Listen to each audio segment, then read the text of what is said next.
All right. Well, I am very excited about today's session here. The reality is, while we need to electrify everything, when it comes to our housing stock, in many ways, going all electric is certainly been inequitable.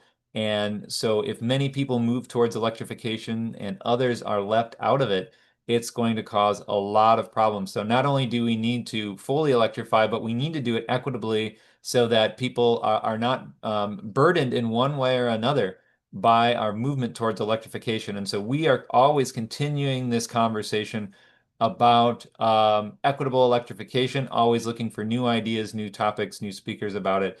And so I'm excited to be doing just that. Now, before we get into it, a huge thanks to our sponsors and our platinum level sponsor, Ream, with their Proterra. This is a simple way to electrify by swapping out existing gas water heaters with 120 volt heat pump water heaters available for Inflation Reduction Act tax credits and home energy rebates. They also have full 240 volt systems that have the backup electric resistant systems as well. So check them out over at greenhomeinstitute.org/ream HPWH.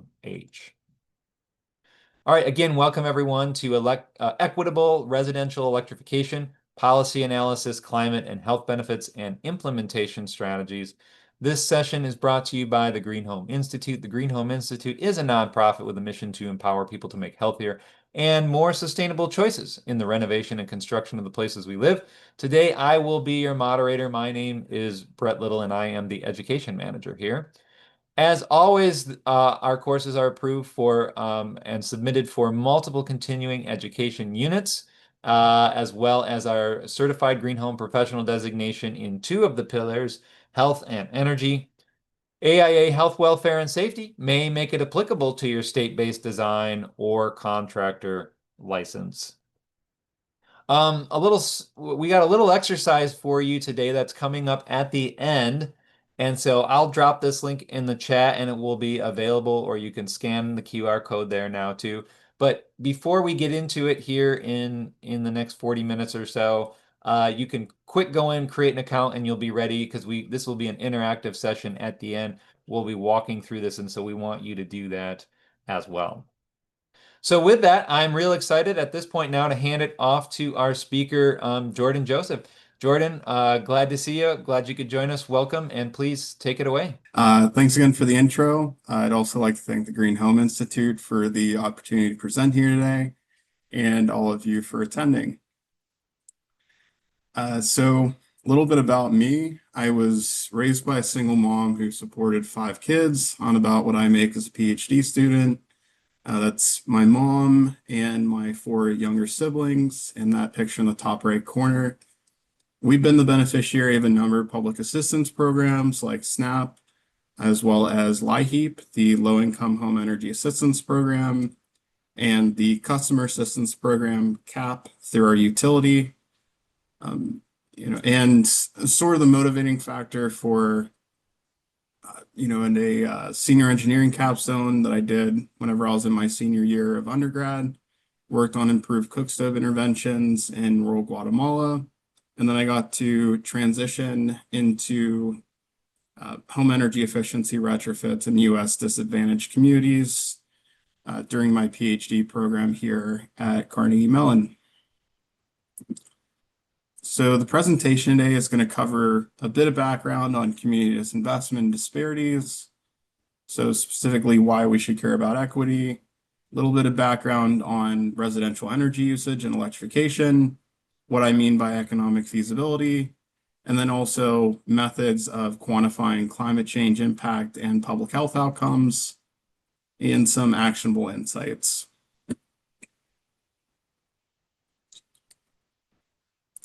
So for those that don't know or aren't familiar with the term redlining, between the 1935 and 1940s, the Federal Homeowners Loan Corporation created these things called residential security maps. They're supposed to show the relative financial risk or mortgage security, but in reality, one of the most consistent criteria for whether or not a community was given a worse grade was the presence of people of color. And this did a few different things. So it explicitly marked minority neighborhoods as risky investments, made it more difficult for these residents to acquire bank loans, mortgages, and insurance. And this also led to lower property values, less investment in community infrastructure and school systems, targeted demolition, and industrial siting. So a few examples of this. Many people are familiar with Cancer Alley. That's a prime example of industrial siting. In the Pittsburgh area here, we had the Bethel AME Church, which is one of the largest Black congregations in the US. It was demolished along with the residences of about 8,000 residents in the Hill District area in Pittsburgh. And then also on the West Coast, you have the Santa Monica Freeway, where the Sugar Hill area was targeted for demolition and the freeway was put right through their community. And so all of this has led to decades of compounding burdens. So these communities are more vulnerable in the event of an natural disaster, emergency situation, lower life expectancy and greater poverty, and also greater risk of chronic illness due to things like industrial siting or living in a food desert. And so, if this happened 80 years ago, why do we still care about it today? So 74% of those redline communities are now low to moderate income, and 64% of them are neighborhoods of color today. And a lot of these homes tend to be older, leaky, less thermally efficient, and use less efficient appliances. And so what you end up having is these low to moderate income households who are using a disproportionately high amount of energy with an already limited capital. And so you end up having them using a greater share of their income on energy related expenses. And this is where the importance of equitable electrification comes in. So not only do these households benefit the most from having lower energy costs, but they also have the greatest emissions reduction potential. These are some examples of energy burden. So there are shutoffs resulting from non-payment, foregoing heating services due to financial strain, participating in unsafe heating practices, things like leaving your oven door open or leaving burners on a gas stove to keep the kitchen area warm, spending a large percentage of your income on energy bills, and also difficulty in adopting clean energy and efficient technologies. And there are a number of other examples on the slide here. Whenever I'm using the term energy burden in this presentation, I'm mostly focusing on that last point, difficulty adopting clean energy and efficient technologies. And I'll be looking at adoption potential across different income groups throughout the presentation. So this is a pretty diverse group. So I'm going to give a high-level overview of residential energy usage, technologies, and some definitions. So space and water heating are the primary energy consumers, sources of energy consumption within the US households. About 49% of residential energy usage comes from space heating, 14% from water heating, and the remainder from end uses like clothes drying and cooking. And there are a number of factors that influence the cost of energy efficiency retrofits and their equitable adoption. Some of these being the age and condition of buildings, geographic location, existing fuel sources, household income, and tenure, so whether or not they own or rent their homes. Electrification is generally cost effective in new construction, as well as areas in the South where the heating load is lower, and these households are more likely to be using electric resistive heating. And however, it's a bit more nuanced in colder regions where natural gas is more common and the heating load is higher. And we're going to be covering some of those nuances in this presentation. So what I mean by electrification or electrifying, it's a two-step process. So first, you want to replace any machine that can run on fossil fuels with an efficient electric version, if appropriate, and then powering that electric machine with clean renewable energy, ideally rooftop solar on that home. Heat pump technology is going to be relevant to three of the four appliances and uses that I'm discussing today. Um, how heat pumps differ from traditional electric heating. Traditional electric heating is basically it's a giant toaster. So it uses electric resistive heating, and it just gets really hot, and it maxes out at 100% efficiency. Whereas a heat pump uses electricity to move heat from one place to another, and that can lead to very large efficiency gains, 2 to 400% efficiency for air source heat pumps, and 3 to 500% for ground source heat pumps. They typically use the term coefficient of performance, and this varies depending on the model of heat pump, whether or not it's cold climate rated, and also the location where the household is using it. And this is important because, for decades we've been told to eat less meat, use hemp tote bags, recycle, and while all these things are well and good, we have an opportunity to make a much larger tangible impact. 42% of our energy-related emissions come from decisions that we make around the kitchen table, that being how we heat and cool our homes, cook our food, dry our clothes, and our method of transportation. The Inflation Reduction Act, as I'm sure many of you are familiar, is the largest climate investment in US history. One of the equity considerations that I mentioned earlier in the presentation was the difficulty in adopting efficient technology and home performance upgrades. And the Inflation Reduction Act was designed to address this burden and provide low to moderate income families with rebates to promote equitable adoption. So households can get this maximum rebate amount shown here. If they are low income, they can receive up to 100% project coverage. And if they're moderate income, they can receive up to 50% project coverage. An important caveat is that, as many people know, there have been a lot of changes at the federal level. The future of the Inflation Reduction Act is uncertain and constantly evolving. The House Reconciliation Bill being one example of this. Some high-level insights as far as the House Reconciliation Bill is concerned is that it's set to end consumer tax credits for electric vehicles, energy efficiency upgrades, and solar by 2026. It also makes manufacturing more difficult to reach compliance, which can slow the adoption curve. And there's also an aggressive phase out of clean energy tax credits, which is likely to raise household energy bills. Because this situation is constantly evolving, there are two important resources that are listed on the slide here, the Home Energy Rebates Tracker and the Energy Momentum Dashboard, both of which can give you state level information. And I believe that both of these sources were updated in either June or late May of this year.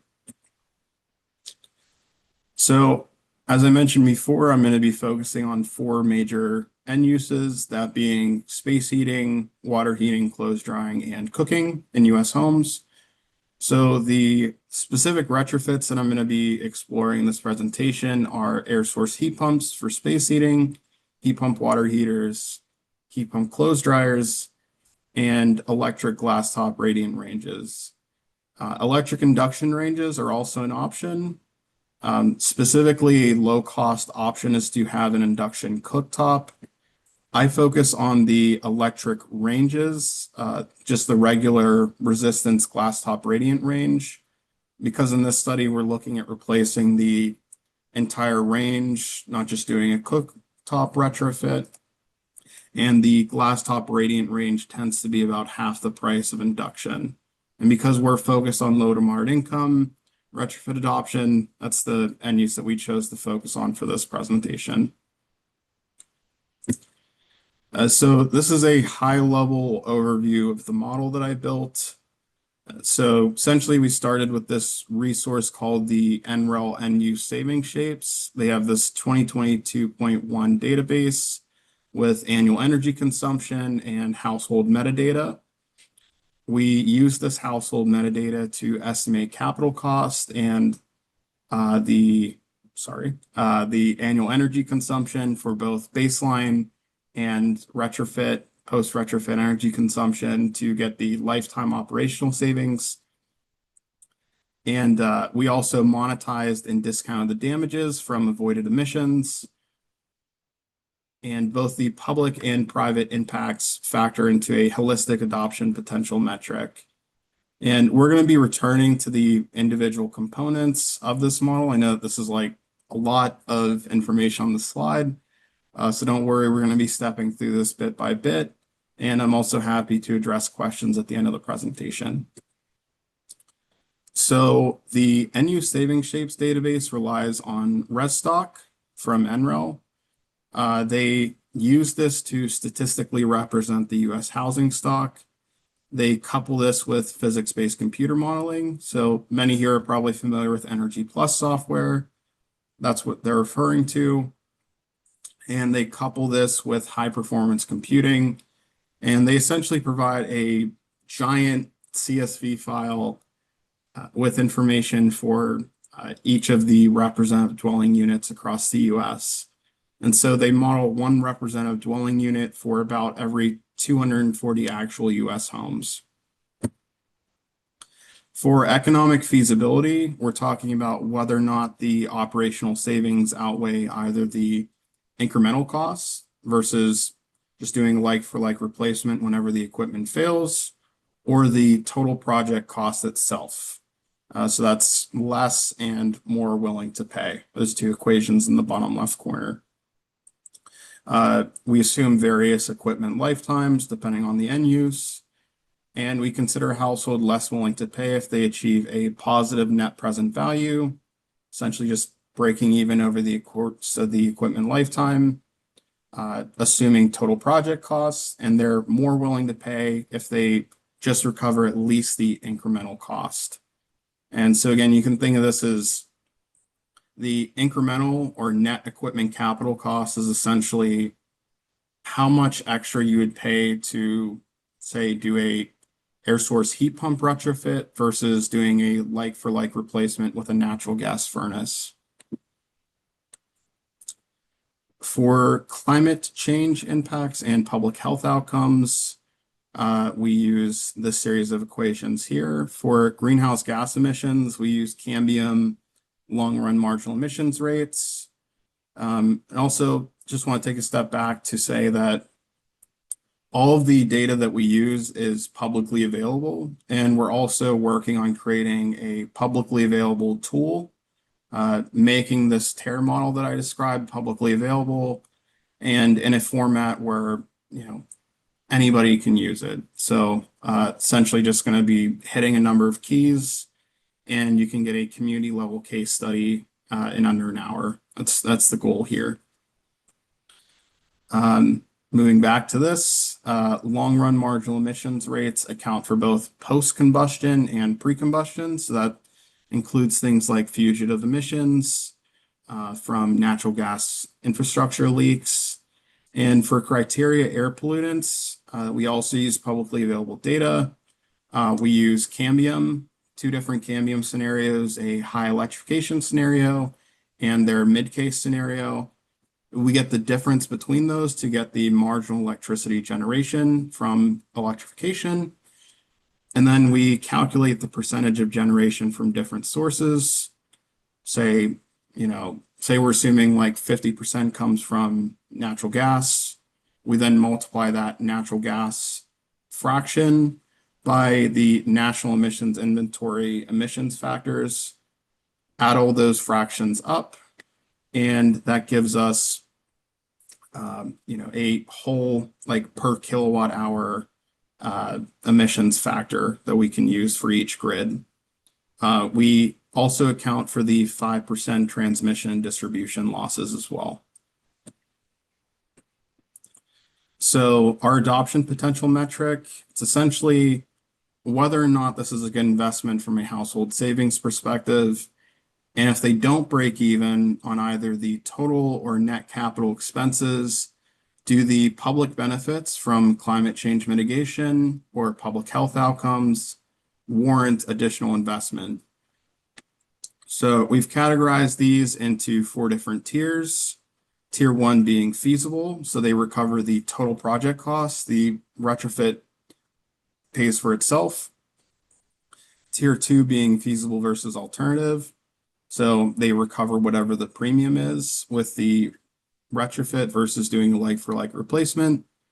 And then Tier 3 being subsidy-dependent feasibility, and Tier 4 being averse. Households are considered potential adopters if they break even on either the total or incremental costs.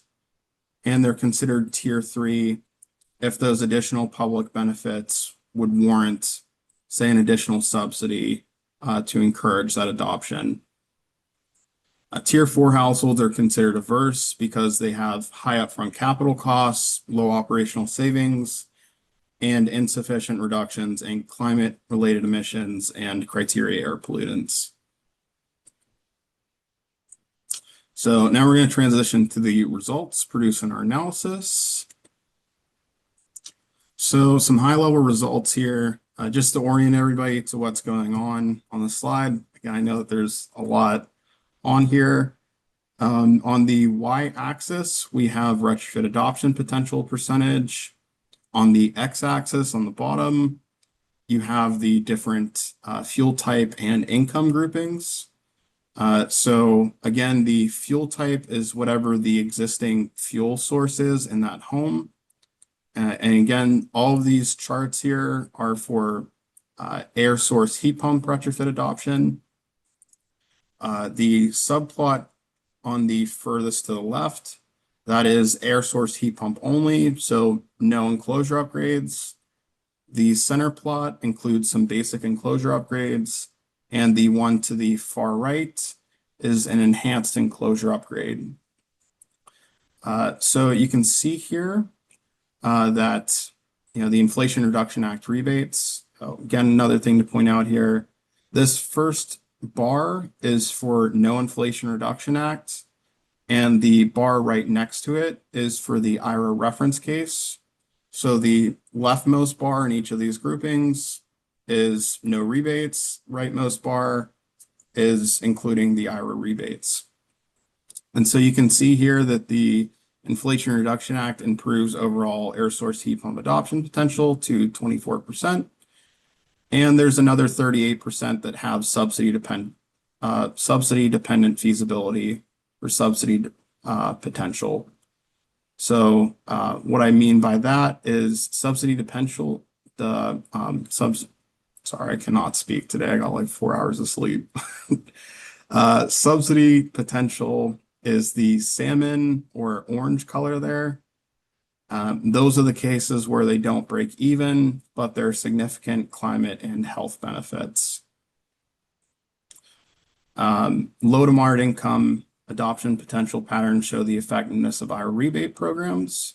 So you can see here, again, the leftmost bar is no rebates. The right bar is Inflation Reduction Act rebates. And you can see here that, across the board, these rebates lead to equitable adoption for low and moderate income households. There are mixed results for each fuel type. So fuel oil, they tend to have favorable household economics, about 67% total adoption potential. The adoption potential for natural gas is much lower, about 2%. And these also vary depending on the degree of enclosure upgrade. So as many people know, weatherization costs can be fairly costly. And our research shows that these weatherization upgrades tend not to pay for themselves over the course of the equipment lifetime, at least for the enclosure upgrades that we modeled in our analysis. And I'm happy to dig into what each of these packages include in the Q&A session. Something important to note here is that although the natural gas shows a fairly low total adoption potential, there's still pretty substantial subsidy potential. So you can see here that though it's only 2% total adoption, the subsidy dependent feasibility rises above 50%. So while these homes do not break even, there's significant benefit from reducing emissions in these natural gas homes. Heat pump water heaters tend to break even across the board, and natural gas is the most sensitive to Inflation Reduction Act rebates.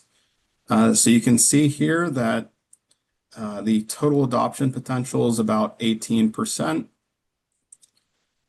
And whenever you include the Inflation Reduction Act rebates, that rises to 96%. And so this is an optimal policy entry point for electrification. And another important point to mention here is that about 17% of that energy consumption can come from water heating. And it's the second highest source of energy consumption within the home. So it's something that we should focus on. There are moderate gains for heat pump clothes dryers and electric cooking, but adoption can exceed 50% for some of these fuels.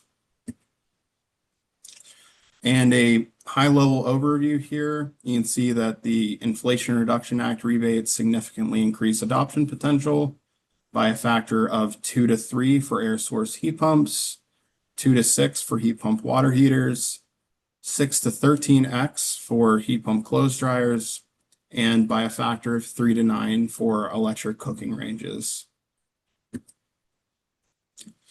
So including the social cost of carbon dramatically improves the positive total NPV outcomes. They can rise from 16% positive total NPV in the private NPV only, up to 67% positive total NPV whenever you're including the upper bound for the social cost of carbon, with the central estimates reaching 53%. Natural gas also demonstrates the highest sensitivity, again, just like it did to the IRA rebates, with improvements from 2% to 62%. And you also see fuel oil systems demonstrating already favorable economics, about 57% overall, even before accounting for climate benefits.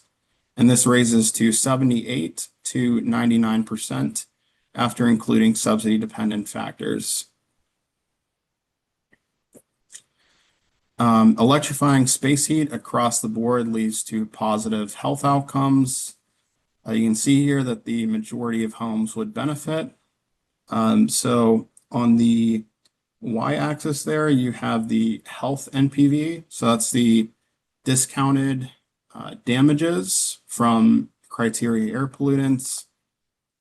Across the board here, you see positive health outcomes. Again, natural gas is the most vulnerable to detrimental influences, about 5 to 21% negative health NPV. But generally speaking, these households still benefit or still see positive health outcomes from electrifying space heat.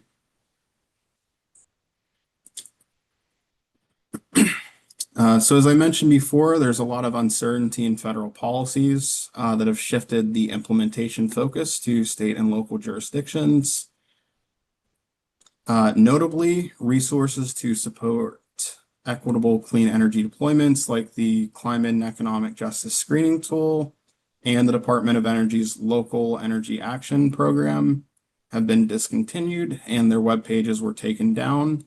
There are backup versions that are available, and I'm happy to share those resources. There's also a backup slide that has the unofficial version of the Climate and Economic Justice Screening Tool. And our results also demonstrate that the current IRA provisions alone achieve 24% overall adoption potential, but there's an additional 38% acquiring supplemental support to achieve positive total NPV. So what this means is that 2/3 of potential adopters would need additional subsidies beyond the current IRA incentives, and that's for the positive retrofits, um, or there's either potential for that household to break even or significant climate and health benefits. That's what I mean there. And you can also see that the income-based adoption patterns confirm the effectiveness of the IRA rebate programs with substantial improvements in low to moderate income adoption across all technologies, supporting targeted equity-focused approaches over universal programs is important. So some of the limitations of our work, we do use annual energy consumption and annual emissions factors, which can lose some of the granularity. As many people know, energy consumption varies throughout the year. So does the emissions intensity of the grid. However, our analysis is looking at the equipment lifetime. So this isn't as important to our analysis. But if we were to include things like peak electricity demand impacts, that's where you would want to look at a time series of energy consumption and the emissions intensity. We also include the majority of the homes in our analysis, but we aren't able to include large multifamily homes or shared heating due to cost estimation limitations. We do include single-family attached and detached homes, small multifamily and mobile homes. But it is likely that we underrepresent the renter population and some of the low to moderate income families that are living in urban areas whenever we're excluding those large multifamily homes. And lastly, human behavior and adoption decisions are more complex than we can capture within the scope of this work. But there are significant literature reviews that are out there. Rewiring America put out one not too long ago looking at factors that affect decision-making surrounding electrification measures. And there are also a number of publicly available tools that can help individuals with their specific situation. One of them being the Personal Electrification Planner, or PEP tool, that we're going to be walking through today. RMI also has their Rebuild tool. And there are a number of other publicly available tools. We hope to have ours online in the near distant future. Some of the key takeaways are that fuel type can be a significant factor. Generally speaking, fuel oil and propane tends to have favorable household economics. Heat pump water heaters show near universal adoption potential regardless of the fuel type. Having multiple methodologies can strengthen decision-making confidence, specifically for health outcomes. We look at 3 different reduced complexity models and 2 different concentration response functions. Those are essentially different methodologies of accounting for like atmospheric conditions, and the concentration response functions are percentage increase in mortality from a specified increase in particulate matter. And again, happy to dive into the details there in the Q&A session. Sort of pushed past some of that for the sake of time, and also just based upon gauged interest in those areas. Future work, we're going to be adapting the TARE model for community level case studies. As I mentioned before, I'm able to do a national level analysis in about 6 hours, and you can do a community or state level analysis in under an hour using our tool. Now, let's take a step back and look at some of the broader impacts. So most of the time when technology is adopted, you start off slow with a few enthusiastic users. There's some slow growth, and it tends to level off as you reach like a saturation point with adoption potential. Generally, this takes the shape of an S-curve. And what's important here is that the shape of the S-curve and how fast it grows is really determined by the user experience. So we really want to ensure that positive experiences are occurring. As many of you know, whether you're looking at services offered by a contractor or Yelp reviews for a restaurant, a negative review goes a lot further than even like a handful of positive reviews. So we want to make sure that we have positive experiences at scale. One of the ways that we do this is ensuring that you have a qualified contractor. Rewiring America has a resource to help you locate a contractor in your area. And they also have a free guide to help you navigate getting the best quote possible. So trends are showing that the adoption of these technologies is ramping up, not slowing down, even with weakened federal support.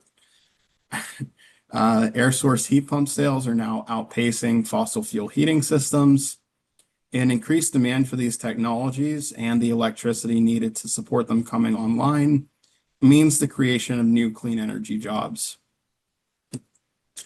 One of the ways that you can characterize costs and benefits of electrification is the 5 Cs. Specifically in this presentation, we covered the life cycle costs of retrofits, their upfront costs and operating costs, reductions in greenhouse gas emissions and criteria air pollutants, improved thermal comfort and indoor air quality, better temperature control and safety features with induction cooking. As many know, you've probably seen the image of the induction cooktop with the pan cut in half, and the chocolate bar that's sitting on the induction cooktop is still relatively solid, while the one that's on top of the pan is completely melted. It's especially helpful if you're like teaching young kids how to cook. That's a nice safety feature. And there are also opportunities for clean tech-led economic development at the community level as well. So our model is limited to quantifying public health impacts from outdoor air pollution. While venting is available for many fossil fuel appliances, indoor air quality is a major concern for cooking using fossil fuels, specifically cooking with gas. Another important thing to mention here is that a lot of people don't use their range hoods, and even if they do, a lot of those range hoods are just giant fans that blow the pollution around your kitchen rather than removing it from the room or filtering it. So another important consideration here, if you are using regardless of whether you're using an electric or a gas cooking appliance, you should be using that range hood to help lessen the amount of stuff going around your kitchen, and try to make sure that that range hood is actually removing the stuff from the room, or at least filtering it rather than just blowing it around. Getting a low-cost induction cooktop is one option. And one of the benefits of that is that if you have a gas range already, in most cases, you can continue to use the electric oven and just choose to opt for that induction cooktop. And that's a much lower cost option. You can get an induction cooktop from anywhere from like $50 to $200 instead of replacing that entire range. And so there are decades of research to show the cost of cooking with gas. So not only do these gas stoves release more methane than previously thought, they also emit benzene and nitrogen oxides, which leads to respiratory illnesses, increased mortality, and also detrimental health outcomes for children. There's this free tool that's available from Rewiring America called their Personal Electrification Planner Tool, or PEP, and it can provide insights for your specific home. As many of you know and have probably heard on a number of these webinars, each home is unique, and this tool is a free resource that can help you identify benefits for your specific living situation or loved ones. And Before we switch over to doing the tool, I'm actually going to step through the remainder of these slides, and then Brett is going to help me do a walkthrough of the personal electrification planner. So for the nonprofits and development organizations present, the Rewiring Communities program through Rewiring America would be a helpful resource. So removing cost barriers and partnering with community stakeholders can help ensure that we build back better. And programs like Rewiring Communities provides a framework and a set of resources to help accomplish these goals. So they can connect you with different stakeholders, provide free resources and technical assistance.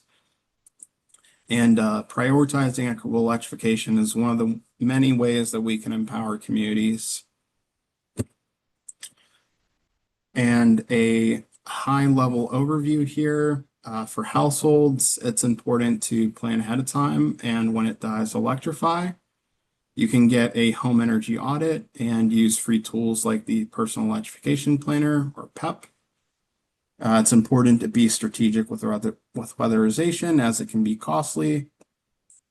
It's generally a good idea to replace that old water heater with a heat pump water heater, as they tend to pay for themselves, or at least recover the premium associated with doing that upgrade versus just doing a like-for-like replacement. When the AC unit fails, you should try to get an air source heat pump. If you have delivered fuels or electric resistance, you're probably good just doing an air source heat pump upgrade. If you're living in a cold climate or using natural gas, you may benefit from using a dual fuel system. At the community level, it's important to create policies and programs to address the mismatch of incentives for landlords and tenants. That PEP tool that we're going to be walking through is mostly for people that are living in a home and for homeowners. But if you rent, they also have renter resources. So they have a draft email that you can send your landlord, citing some research about like raising property value through doing these retrofit measures, and also some resources that you can point them to. And for the workforce, it's important to remember that positive experiences scale. People don't want to wait to install a new heating or cooling system when it fails, or to go without hot water for an extended period of time. And this means ensuring that a readily available supply of the efficient technologies is available, and that there's a workforce that's trained in how to properly install these systems at cost parity. And with that, I'd like to thank the organizations and the people on this slide for supporting me and this research throughout my academic journey. And I'd also like to thank the Green Home Institute again for asking me to present here today, and all of you for attending. And now we're going to switch it over to Brett to help me do that activity that he mentioned at the beginning of the presentation, and then we'll move into Q&A. Great. Thanks, Jordan. Yeah, so I am just sharing my screen now. Can you all see that? You see that, Jordan? Yep, I see it now. So I did drop the link in the chat for you all. Those of you watching this on demand, the link will be in the comments. But you can head to that Rewiring America personal planner. And so I've already created an account. I've already got in. It's very fast. Took me 1 minute. So hopefully you've done that. So once you've done that and you've verified your account real quick, you can go ahead and enter in your address. And so I'll have you guide me now, Jordan, but I'm just letting everyone know this is Green Home Institute's address. We don't have a physical location, so it won't look like a single family home, but we're pretending it is for the sake of this session. So just if you're all wondering. But I'd like all of you to get in and open yours up too and follow along, because then we're going to go through it and then ask some questions of you all of what you're finding. So Jordan, go ahead and guide us through. Yeah, so if you've all set up your accounts, you just need like an email address. And after you go ahead and verify your email address, you can go in here, enter your address, select the home type, and then click next. So one question while we're going through that, Jordan, what is people like if they're in a townhome, they might likely be a renter, maybe not. What do people who are in rental situations have to do here? Yeah, so this tool is designed for homeowners, but Okay. they do have resources available for renters. Okay. So in one of the slides in the presentation, and you all will have the PDF of the slides if you don't already, Mhm. um, there's a link that you can click on the PEP Tool website that says if you're a renter, click here. And that's where you can get that draft of like an email response to send your landlord and some research that you can send them to say like, hey, you retrofitting, you replacing like these old water heaters with heat pump water heaters is going to improve your property value. It's also going to have these benefits. They have a draft email ready for you to send off to them and some resources that you can share as well. Okay, great. Well, for the sake of this, I'm going to do a single family house unattached.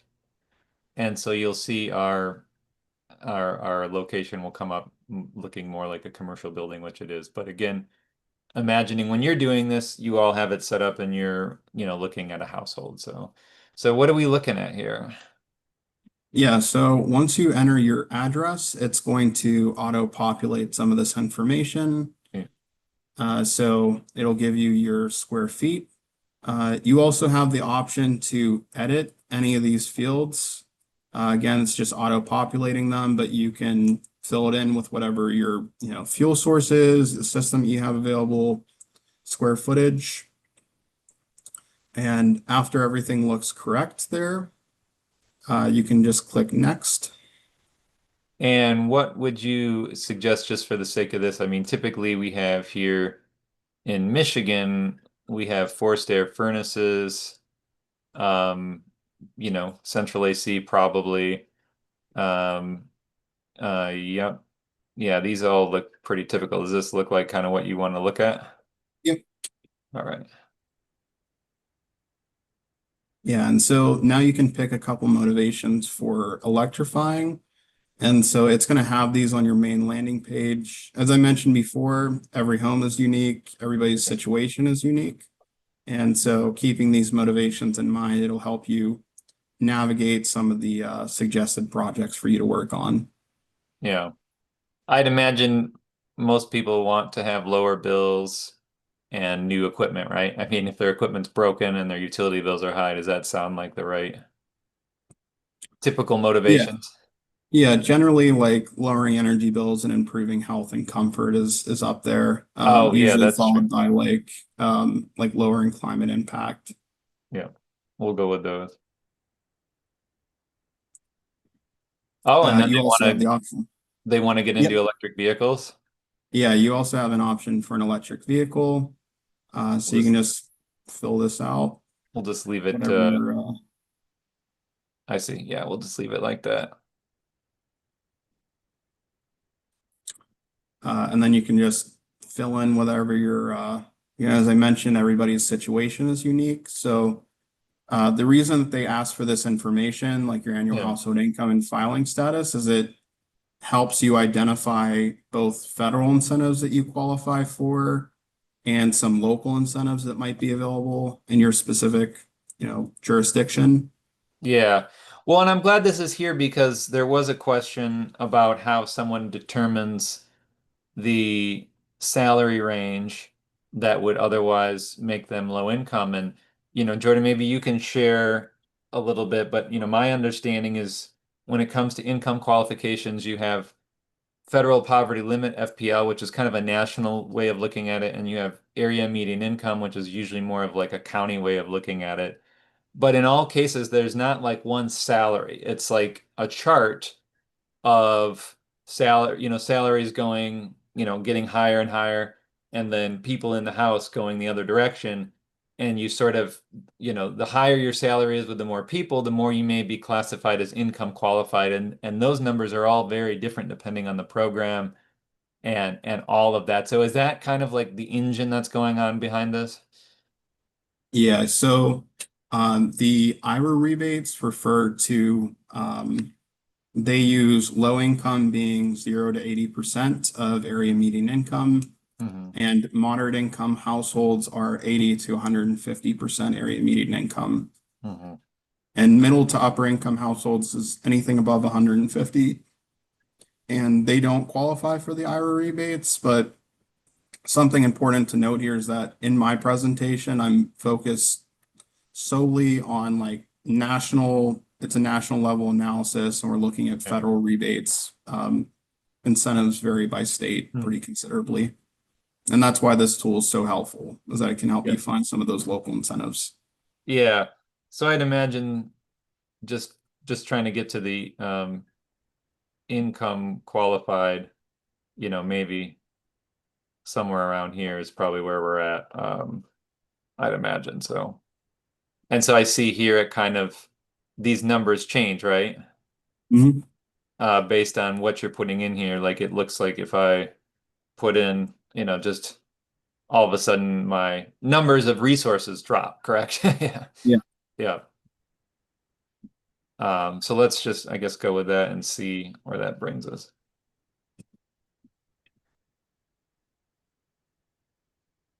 And you can see here that at the top, it shows your two main motivations. It shows you some pre-work that you should get done. As I mentioned, getting a home energy audit is a great place to start. And depending on your specific home, you may need to pre-wire to get it ready. And then you can also look if you click on these projects, like where that like upside down triangle is on Sorry, any of where is them. that? If you scroll down to, let's just look at the like a heat pump water heater. Scroll up a little bit. Yeah. So just Oh, click this. on, yeah, you can click on view project as well. And it should show you, yeah, it'll show you a range of what you can expect in terms of upfront capital costs. Um, it also gives you a bunch of other information, what your climate impact is, and how much you can expect to save every year. Yeah. And I see also here it gives you the resources that are available. Yep, for that specific project that you're looking at. Oh, and then even the utility companies. Yeah, and they're actively working on expanding the incentives that are available for local and utilities. I believe that they're partnering with the Desire database. It's like the Hmm. database for state incentives and rebate something. So the Desire database, Hmm. as well as a number of other organizations, I believe they're calling it the Node Collective, Hmm. and they're going to be creating like a comprehensive incentive database, and they're integrating that into this tool as well. Okay. And I know for those of you doing this work in Michigan, I don't know where this link is going to go, but we have the list of contractors who are approved to do this in Michigan. So, you can reach out to me and I can help you, any of you out there find that. So, okay. And then is there anything else to showcase this? So does this thing save this information and help people sort of put a plan together or what? I see there's like a Yep. tour here. Yeah. Yeah, you can take a tour, and they also it's really designed so that these projects can be incremental. Uh-huh. They're like not all done at once. And this plan is specific to like this account and this home. Hmm. Something that's included in the backup slides is how to create an email alias. Hmm. Um, I know that Gmail recently updated, so I'm gonna double check to make sure that Hmm. all that information is still current Yeah. in creating an alias. But that's one way that you can do it, as creating an alias so that you can um, do this for multiple homes. And that's especially useful if you're like a consultant. You can also just walk through that client creating the account themselves, and they can enter their own information. That's probably the better way to go about it. But if you wanted to have multiple projects associated with one email address, you can create an alias. That's one way to go about it.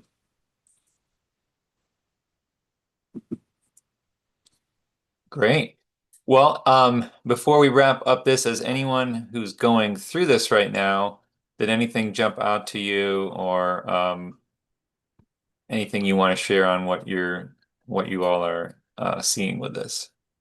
So, yeah, great, everyone. So we're gonna wrap up now. For those of you who've been here the whole, or this session is being recorded. Yep. And so you can head over to our YouTube channel and go there in the next week. You'll see the recording, or you can go there and click subscribe right now. For those of you watching this in the future, not right now, but on demand, take your quiz with an 80% passing rate, and you will receive your Con Ed. For those of you here today, make sure to check your spam over the next couple of days from certs@gutenbergcerts.com. You'll receive your continuing ed certificate as long as you've been here for the entire CEU approved hour and have the name you want printed on your slides. For those of you who need AIA, drop that into the survey that pops up at the end and you will receive your CEUs. And as always, a huge thanks to our board of directors, our volunteers, our executive director, Jose Reyna, our nearly 500 members that we have. And we're trying to get to 500 by the end of the year for our 25th year anniversary. So if you haven't registered, please do so, as well as our top tier sponsors who are helping you reach decarbonization and electrification, such as Rheem with air source heat pump water heaters, Build Equinox with smart ventilation, and Tamarack ventilation for proper health and ventilation strategies within the homes. So, all right. Um, with that, I don't know if I was sharing any slides, but that's all right. We'll just keep moving forward. So, yeah, so some of the questions that came in real quick, one of them was kind of going back to a slide you had about 30 million batteries being out there, and they were just wondering if you had a source on that reference or not. So, Yeah, I believe they're talking about pull this out. Believe they're talking about like the transition slide. mhm. Um, Looks like I'm not able to. Oh, you want to go back to that slide? That's fine. Yeah, Yep, go ahead. so pull this up.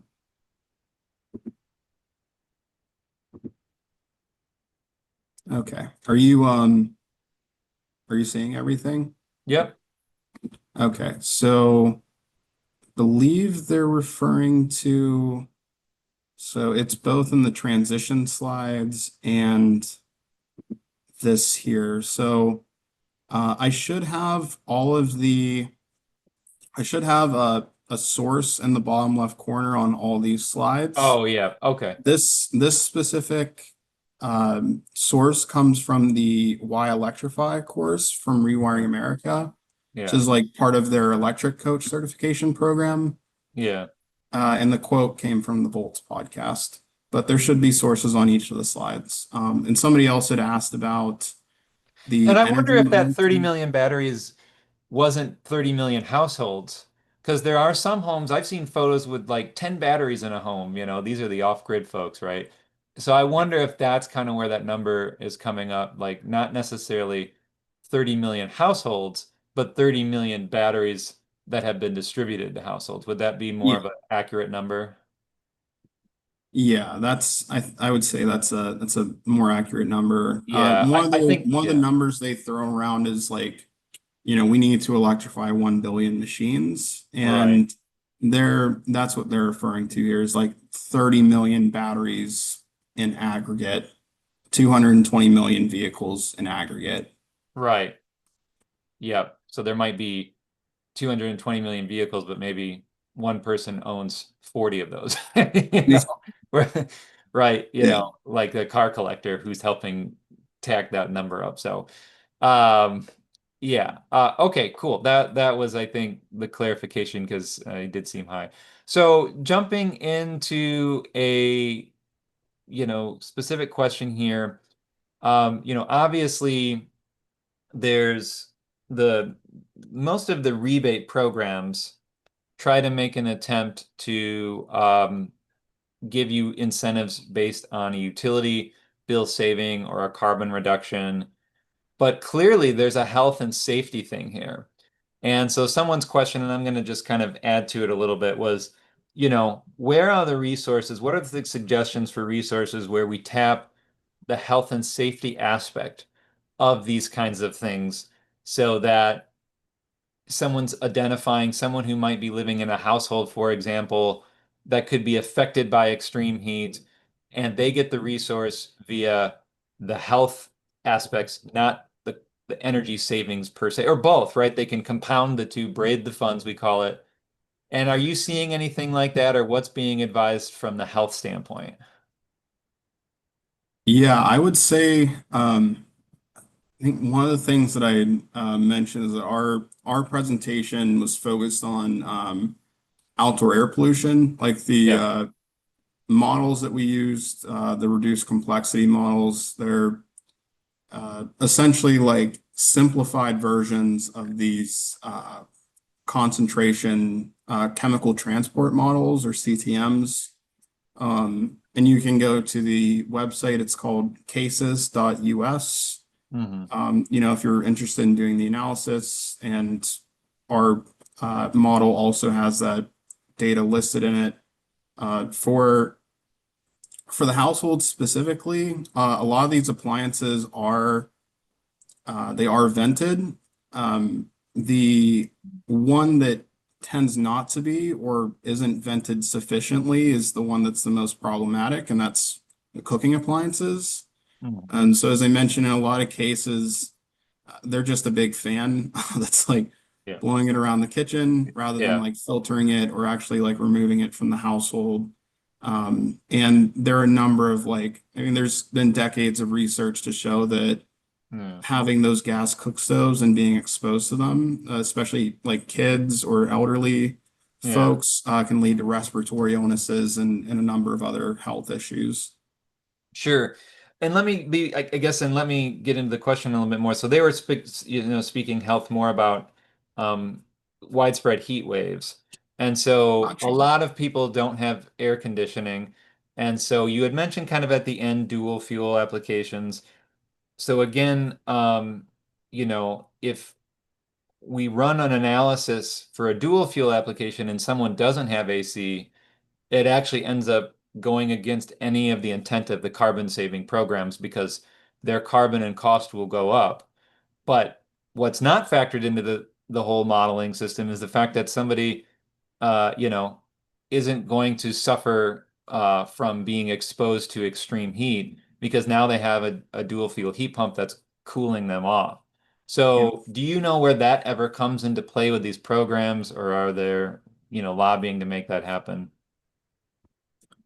Yeah, I would say an important note, like generally speaking, like we want to aim for, a fully electrified home, Hmm. air source heat pump. One of the benefits of having a dual fuel system for like cold climates or homes that are especially leaky is that for those that don't know, like the dual fuel systems you can use an air source heat pump for the majority of the year to meet most of the heating needs and the entirety of the cooling needs, obviously. But for those days of extreme cold, it would use your existing fossil fuel system, like an existing natural gas furnace, would Hmm. kick on to meet the remainder. So you would still be using the electric air source heat pump for the majority of the year. Right. Really, the only time that uh, the carbon intensity would be going up is whenever you're experiencing a day of extreme cold and the fossil fuel system is switching on. So in a lot of cases, and there was a study that was done out of Carnegie Mellon by Jay Apt on Hmm. hybrid or dual fuel systems in cold climates. There's pretty substantial net benefit there. Yeah. Um, and then I don't know what you're all, I mean, obviously, if someone really wants to electrify or help people electrify and, just in anticipation for, that's the direction we need to go. But I know in many of like the cold weather states, like where I'm at, the states where they have what I would otherwise call suppressed methane gas rates and ever increasing electric rates, it just becomes unobtainable for many, especially if they're financially struggling to make that full transition. So of course there's the dual fuel that we talked about as a transition, but what policies are being worked on to amend utility rates? Like, is that something you get into so that they have electrification type rates at all? I do know that for Pittsburgh specifically, like our utility, Duquesne Light, they do have like varying rates depending on like if a home has a heat pump in it. Okay.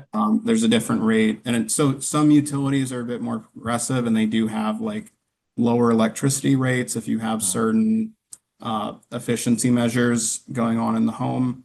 Mm-hmm. Uh, Duquesne Light actually just partnered with Pearl Edison, and they're Hmm. based out of Michigan. And Pearl Edison does a number of dual fuel systems, because it is like colder up there.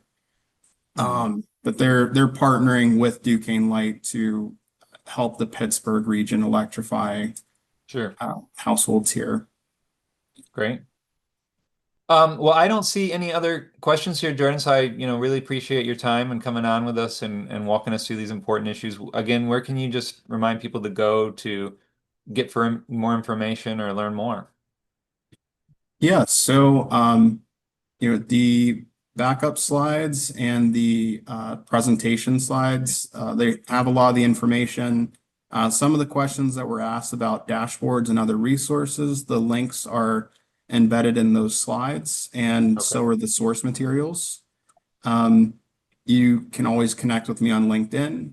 So on the acknowledgement slides, I have a QR code with my LinkedIn. I'd be happy to connect on there and chat more. Yeah, and feel free to reach out for any questions. Always happy to answer. Yeah. All right, Jordan. Well, thank you so much for joining us. Really appreciate it. And thank you all for coming on as well. And we will catch the rest of you same time, same place next week. So goodbye. Be well. Thanks so much. Take care. Be sure to check out all of our courses available online that you can watch anytime and anywhere to pick up your CEUs. Before you go, make sure to subscribe to us on YouTube to get weekly updates and stay up to date on green building science courses, webinars, and home tours. Thanks again.